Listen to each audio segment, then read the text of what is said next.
Baik, senario politik Sabah semakin menarik perhatian dengan pengumuman terbaru Syafiee bahawa semua adun parti warisan tidak akan hadir pada persidangan khas itu yang dijadwalkan bermula pada 10 pagi.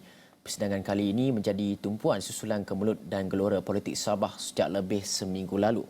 Menarik untuk dilihat nanti bagaimana corak pengundian dua usul berkaitan pemindahan kuasa gas dan tenaga kepada Sabah itu dapat diluluskan di tengah-tengah kemelut yang melanda kerajaan negeri pada ketika ini. Dan untuk perkembangan persidangan khas Dun Sabah itu, kita bersama wartawan Awani Borneo, Abdul Hafiz Mustadi di Kota Kinabalu.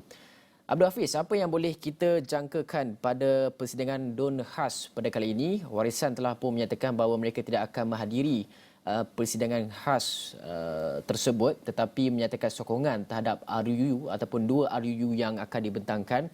Begitu juga dengan pemimpin-pemimpin daripada UMNO itu sendiri, yang mana mereka menyatakan bahawa sebahagian besar daripada mereka mungkin tidak akan hadir kerana akan menyertai Pimpinan Agung UMNO yang akan diadakan di WTC bermula esok. Jadi pada ketika ini bagaimana kita lihat persidangan Dun khas Sabah ini? Baik, terima kasih Hafizi yang sedang berada di studio.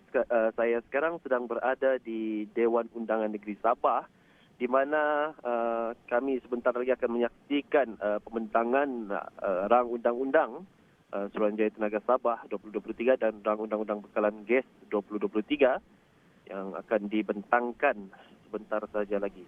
Dan untuk perkembangan politik di Sabah pada ketika ini, seperti mana yang kita semua sedia maklum, sebahagian besar ahli Dewan Undangan Negeri UMNO tidak akan hadir pada persidangan Dewan Undangan Negeri kali ini. Begitu juga dengan Parti Warisan, di mana awal pagi tadi Presiden Warisan, Datuk Seri Syafiee Apdal, mengatakan bahawa Warisan juga tidak akan hadir dan menggesa agar satu jawatan kuasa khas ditubuhkan bagi menentukan bentuk kepimpinan kerajaan perpaduan yang dibincangkan pada malam tadi.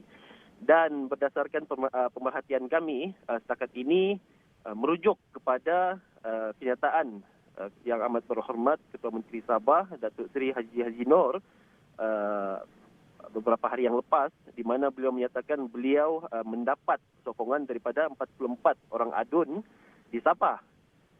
Jadi berdasarkan kenyataan Datuk Seri Haji itu, boleh kita andaikan bahawa rang undang-undang Tenaga Sabah ini dan rang undang-undang Bekalan Gas 2023 yang akan dibentangkan mungkin mampu diluluskan berdasarkan sokongan majoriti daripada ahli Dewan Undangan Negeri yang menyokong kepimpinan Datuk Seri Haji Noor. Walau bagaimanapun, kita boleh saksikan sama-sama persidangan Dewan Undangan Negeri pada kali ini di YouTube ya, Hafizi. Dan Hafiz, semalam Datuk Seri Anwar Ibrahim tiba daripada Indonesia lewat malam ke Sabah untuk melihat pergolakan politik di Sabah, dan apa yang telah pun dikeluarkan kenyataannya adalah beliau menyokong penuh ataupun merestui Datuk Seri Haji sebagai ataupun meneruskan mandat sebagai Ketua Menteri Sabah. Tetapi berbeza pula dengan kenyataan dikeluarkan oleh Presiden Warisan Datuk Seri Syafiee, begitu juga dengan Datuk Seri Bung Motaradin yang menyatakan bahawa perbincangan bersama dengan Anwar adalah menyokong untuk menubuhkan kerajaan perpaduan. Jadi pada ketika ini timbul persoalan bentuk kerajaan perpaduan yang sebagaimana dan bagaimana sebenarnya jangkaan yang boleh kita lihat untuk beberapa hari ini. Baik Hafizi, berdasarkan pemerhatian kami di lapangan semalam ya, terdapat ataupun berlaku beberapa pertemuan. Yang pertama sekali, pertemuan di antara Presiden UMNO Datuk Seri Zahid Hamidi bersama dengan pimpinan UMNO Sabah di Pejabat UMNO. Itu yang pertama. Dan yang kedua pula, berlaku pertemuan semalam di antara Perdana Menteri Datuk Seri Anwar Ibrahim, begitu juga dengan Datuk Seri Ahmad Zahid Hamidi yang bergegas ke salah sebuah hotel yang terkemuka di Kota Kinabalu.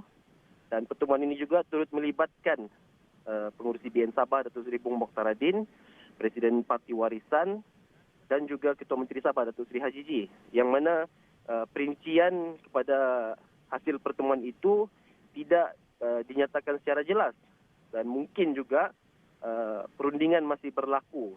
Ya, walaupun menurut kenyataan Datuk Seri Anwar Ibrahim bahawa beliau hanya mampu memberikan nasihat, tetapi hala tuju politik Sabah itu ditentukan sendiri oleh kepimpinan ataupun pemimpin-pemimpin parti-parti politik yang ada di Sabah. Jadi apa yang kita boleh jangkakan sekarang ialah perundingan sebenarnya masih berlaku.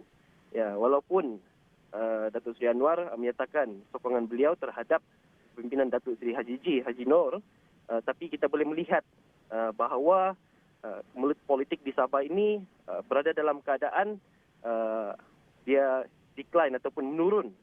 Dia punya pergolakan ataupun pergelutan itu. Namun ia tidak sama sekali memberi gambaran bahawa kita sudah berada dalam keadaan tenang sepenuhnya, kerana mungkin selepas ini terdapat beberapa lagi siri rundingan bagaimana kerajaan perpaduan di Sabah ini boleh terbentuk, dan kami akan terus mendapatkan maklumat dari semasa ke semasa untuk dikongsikan kepada penonton-penonton Astro Awani.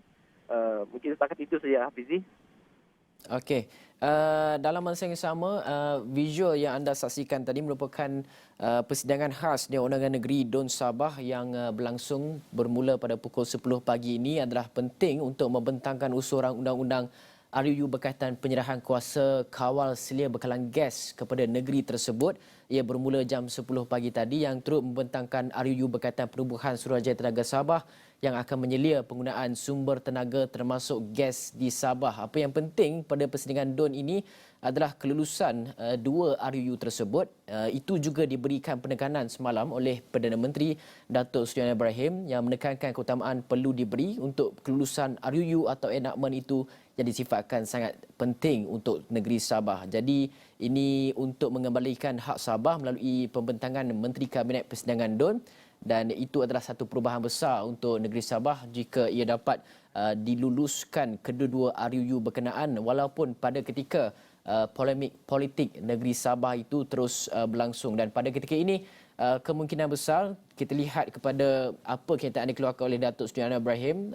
Beliau menyokong ataupun merestui kepimpinan Datuk Seri Haji Mat Noor sebagai Ketua Menteri Sabah, tetapi ia masih lagi atas nasihat bahawa ia terpulang kepada pemimpin-pemimpin politik Sabah untuk menentukan dan gesaan oleh dua pemimpin Presiden Warisan dan juga pengerusi BN Sabah mengenai penubuhan kerajaan perpaduan yang sebagaimana kemungkinan jangkaan juga kita boleh lihat adalah pertemuan ataupun rundingan yang akan berlangsung bagi pemimpin-pemimpin politik di negeri Sabah untuk menentukan bagaimana sebenarnya kerajaan perpaduan itu adakah dapat direalisasikan ataupun terdapat perubahan kepimpinan dan sebagainya. Itu akan kami bawakan di astroawani.com, dan kita juga akan dapat saksikan bagaimana corak pengundian untuk persidangan Dewan Undangan Negeri Sabah pada hari ini yang berlangsung untuk kedua-dua RUU berkenaan.